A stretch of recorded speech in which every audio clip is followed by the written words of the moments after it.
Dinner হয়ে গেছে? কি খেলি? তোকে ভাল লাগে না। রুটি আর কুমড়োর ঘ্যাট। তোদের বাড়িতে যেন রোজ ছাই পাঁচ রান্না হয়। বিয়ের পর আমি তোকে রোজ মাটন করে খাওয়াবো, ঠিক আছে? বিয়ের পর রোজ মাটনটা কি তোর বাপ কিনে দিয়ে যাবে? বাপকে তুলবি নি বলে দিচ্ছি, ভাল লাগে না। ফোন কেটে দিচ্ছেন।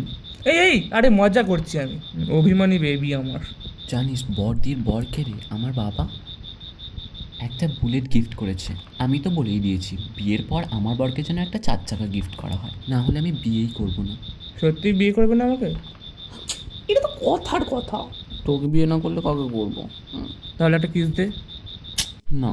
দিতে বলেছি কিন্তু। শোন না, বিয়ের পর আমরা যে ফ্ল্যাটটা নেব সেখানে অলিভ গ্রিন কালার করাবো, ঠিক আছে? এই না, আমি নীল করাবো। না, অলিভ গ্রিনটাই তো ভালো। ঠিক আছে, তাহলে একটা দেয়াল নীল, একটা অলিভ গ্রিন করাবো। হ্যাঁ, তারপর আমরা দুজন সুখে শান্তিতে ওইখানে থাকবো, ঠিক আছে? অলিভিয়া, তুই লেপের তলায় কি করছিস? ভ্যাপসা গরমেতে লোক গরমে মরে যাচ্ছে, দেখো না লেপের তলায়